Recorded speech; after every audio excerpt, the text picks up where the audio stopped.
শেখ হাসিনা সহ শেখ পরিবারের সদস্যরা ভোট দিতে পারবেন না।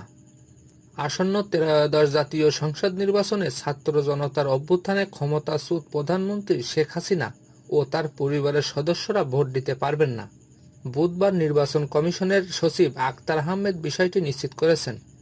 গত এপ্রিলে হাসিনা সহ শেখ পরিবারের 10 সদস্যের জাতীয় পরিচয়পত্র লক করে নির্বাচন কমিশনের অধীন জাতীয় পরিচয় নিবন্ধন অনুবিভাগ, যার কারণে তারা প্রবাসে বসে ভোট দিতে পারবেন না।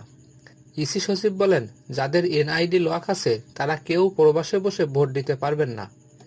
এনআইডি লক হওয়া শেখ পরিবারের সদস্যরা হলেন শেখ হাসিনা, সজীব আহমেদ ওয়াজেদ, সাইমা ওয়াজেদ, রেহানা সিদ্দিক, টিউলিপ রিজওয়ানা সিদ্দিক, আজমিনা সিদ্দিক, শাহিন সিদ্দিক, বুশরা সিদ্দিক, রাদওয়ান মুজিব সিদ্দিক ও তারিক আহমেদ সিদ্দিক। ইসি সচিব বলেন, সংসদ নির্বাচনে ইন কান্ট্রি ও আউট অফ কান্ট্রি ভোট হবে। যারা প্রবাসে আছেন তারা অনলাইনে নিবন্ধন করবেন। এজন্য সিস্টেম ডেভেলপ করা হচ্ছে। শেখ হাসিনা ভোট দিতে পারবেন কিনা জানতে চাইলে তিনি বলেন, ওনার তো এনআইডি লক আছে।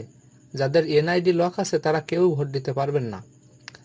মামলার কারণে বা অন্য কোনো কারণে পালিয়ে বা অন্যভাবে বিদেশে অবস্থান করছেন তাদের ভোট দিতে কোনো অসুবিধা নেই, তবে তাদের এনআইডি আনলক অবস্থায় থাকতে হবে। তিনি আরও বলেন, প্রবাসে বসে ভোট দিতে হলে অনলাইনে নিবন্ধন করতে হবে এনআইডি নম্বর দিয়ে। এক্ষেত্রে পাসপোর্ট নয়, এনআইডি বাধ্যতামূলক হবে। তাই যার এনআইডি লক থাকবে তিনি কি করে অনলাইনে নিবন্ধন করবেন? তিনি তো পারবেন না। যারা এনআইডি দিয়ে নিবন্ধন করবেন তারাই কেবল এই সুযোগ পাবেন। গত বছরের 5ই আগস্ট ছাত্র জনতার গণ অভ্যুত্থানের মুখে দেশ ছেড়ে ভারতে পালিয়ে যান তৎকালীন প্রধানমন্ত্রী শেখ হাসিনা ও তার সরকারের মন্ত্রী এমপিরা। এছাড়া তার দল আওয়ামী লীগের নেতাকর্মীদেরও অনেকে বিভিন্ন দেশে পালিয়ে আছেন।